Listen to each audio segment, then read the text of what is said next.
시편 106편은 모두 이 5권으로 구성된 이 시편의 제4권의 마지막 1권, 2권, 3권, 4권이 있죠. 여러분 시편이 전체가 150편으로 되어 있죠. 1편부터 150편까지. 근데 우연히 150편이 된 게 아닙니다. 이게 딱 그 편수를 맞춘 거라고 할 수가 있죠. 그리고 시편을 기록한 기록자가 대략 한 10명 정도 확인이 되고 있습니다. 모세를 비롯해서. 그러니까 히스기야 왕 시대에 BC 1100년경입니다. 히스기야 왕 시대의 시편을 오늘날 같은 150편으로 편집을 한 거예요. 그 전까지는 구전으로 내려오던 것을 이렇게 편집을 했습니다. 다윗의 시가 대략 다윗의 시라고 명기된 것만 하더라도 약 80편이 되고요. 다윗의 시로 추정되는 것까지 하면 100편이 넘습니다.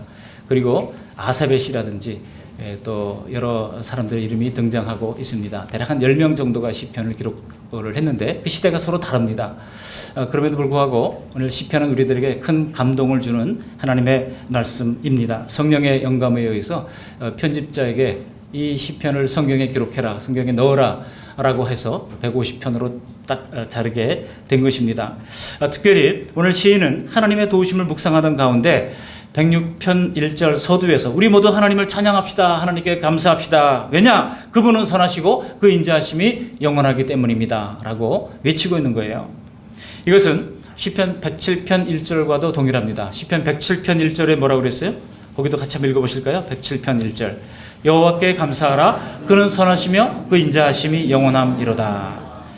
136편도 마찬가지죠. 136편으로 내려가면 거기 1절에도 여호와께 감사하라. 그는 선하시며 그 인자하심이 영원함이로다. 특별히 그 인자하심이라고 하는 것은 헤세드라고 되어 있어서 헤세드를 우리가 인자함으로 번역할 수도 있지만 은혜, 자비 이렇게 번역할 수도 있습니다. 하나님의 그 헤세드의 이 놀라운 계산을 하지 않고 값을 따지지 않는 사랑, 그것을 헤세드라고 부릅니다. 어떤 경우에는 사랑이라고 번역되기도 했죠. 이렇게 헤세드의 인자하심이 영원함을 시인은 절절히 노래하고 있습니다. 보통 사람들은 언제나 특별한 감사거리를 달라고 기도하잖아요. 하나님 특별한 감사거리를 달라고. 제가 그 영국에서 잠시 공부하는 동안에 IBF 간사를 했던 한 친구를 만났어요. 선교사가 돼서 선교사 훈련을 받으러 왔다가 저희랑 만나서 같이 교제를 잠깐 했던 적이 있습니다. 근데 그 친구가 이야기를 하는데 이분이 이제 부산대학교를 졸업했어요. 근데 이제 그 집안에서 목사님 아들입니다. 목사님 아들인데 열심히 고등학교 때 잘 놀아가지고 도무지 부산대학교에 갈 수 있는 성적이 안 됐어요. 그런데 우연히 고3 때 친구 형을 만났는데 뭐 성경의 박사고 아주 뭐 찬양도 잘하고 인격이 너무나 그렇게 훌륭한 것을 보고 감동을 받았어요. 친구 형한테 감동을 받았어요. 그래서 도대체 어떻게 형이 그렇게 됐냐 그러니까 IVF라는 선교단체에서 훈련을 받으면 저렇게 된다라고 이제 얘기를 듣고 이 친구가 그때부터 기도하기 시작했어요. 하나님, 제가 IVF라는 선교단체를 들기 위해서는 대학교를 가야 되겠는데 지금 제 성적으로는 전문대학도 가기 어려우니 이게 어떻게 했으면 좋겠습니까? 그렇게 하나님 앞에 간절히 기도했어요. 근데 이제 수능일이 이제 20일 앞으로 다가왔습니다. 20일 앞에 앞두고 계속 기도했습니다. 하나님, 제가 IBF라는 선교단체에 들어가야 되겠는데 들어가려면 우선 대학교를 그때 당시는 부산에 IBF가 들어가 있는 대학교가 몇 개 안 됐거든요. 그래서 이제 꼭 부산대학을 가야만이 자기가 IBF에 들어갈 수 있겠다 판단을 하고 하나님 앞에 매달렸어요. 그랬는데 그해 수능이 오늘 이번처럼 불수능이었다 그래요. 그러니까 불수능일 때 이제 못하는 사람들이 유리한 게 많습니다. 잘하는 사람들이 뭐 다 틀려버리니까 못하는 사람들이 유리한 게 많아요. 그런데다가 이 친구가 시험지를 놓고 하나님 앞에 간절히 기도할 때마다 번쩍거리는 게 있어가지고 찍었는데 이게 영어가 아주 바닥이었던 친구거든요. 영어가 바닥이었는데 영어 50문항 중에 40개를 맞췄어요. 그래서 아무튼 당당하게 부산대학에 입학을 하게 돼서 IBF 활동을 열심히 공부는 안 하고 이제 선교단체 활동을 열심히 하고 그리고 선배 간사님 눈에 띄어서 간사가 되고 그래가지고 이제 선교사로 이제 파송을 받아서 지금도 사역을 잘하고 지금은 터키에서 사역을 하고 있습니다만 아니 이 친구가 와가지고 그런 간증을 하더라고요. 그래서 야 정말 하나님 앞에 간절함이 있으면 하나님께서 어떤 경로를 통해서든지 길을 열어주시는구나 그런 생각을 했던 적이 있습니다. 여러분 감사하면 그리고 절절하면 하나님께서 길을 열어주십니다. 우리가 그런 특별한 감사거리가 있을 때 사람들이 와 하잖아요. 근데 그런 특별한 감사거리를 누구나 다 원해요. 중요한 것은 하나님께서 우리에게 특별한 감사거리 말고 언제나 평범한 속에서 이미 수많은 감사거리를 주셨는데 그것을 놓치지 말고 찾으라는 거예요. 이미 하나님께서는 수많은 감사거리들을 우리에게 주신 것입니다. 이미 수많은 감사거리가 곁에 있음에도 불구하고 우리는 감사함을 잊어버리고 불평하면서 살아갑니다.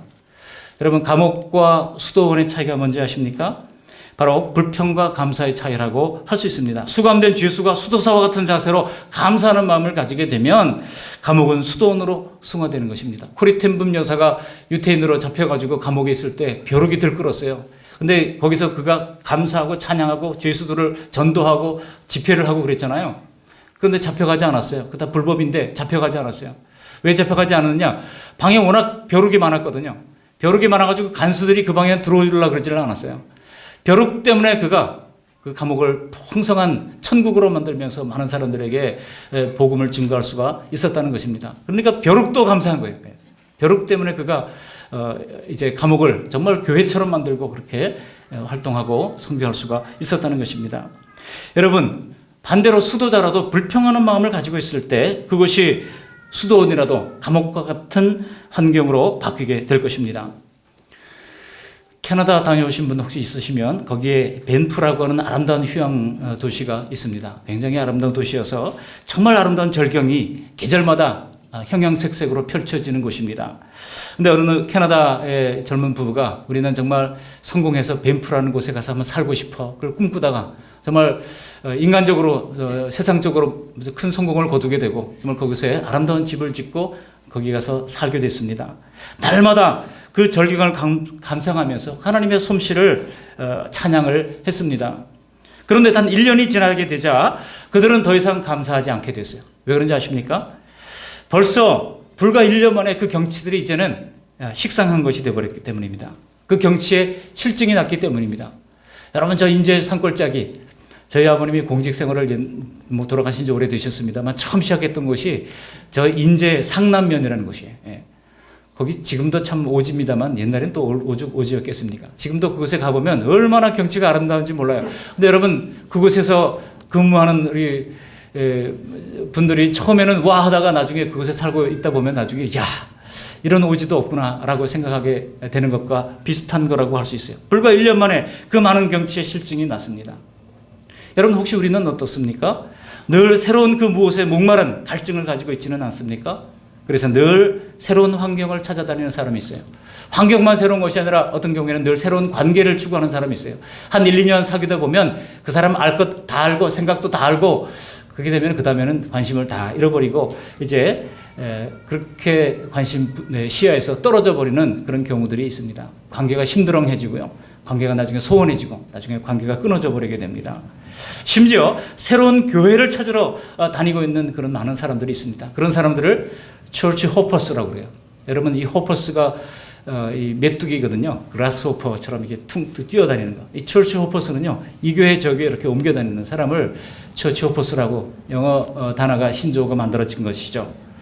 여러분, 그러나 전도서 기자가 뭐라고 그럽니까? 해 아래 새 것이 없다고 말씀합니다. 해 아래 새 것이 없다고 말씀하고 있습니다. 그러므로 부질없이 수고하지 마시기를 바랍니다. 오히려 지금 있는 것들에 먼저 감사하시기를 바랍니다. 지금 옆에 있는 가족, 지금 옆에 있는 분하고 한번 손 한번 잡아보세요. 있어줘서 감사합니다 하면 인사하세요. 있어줘서 감사합니다. 얼마나 감사합니까? 지금 있는 그 가족, 지금 있는 내 옆에 앉은 그 성도, 그것을 감사하시기를 바랍니다. 지금 함께 살고 있는 우리 가족들 있을 때 잘하십시오. 감사하시길 바랍니다.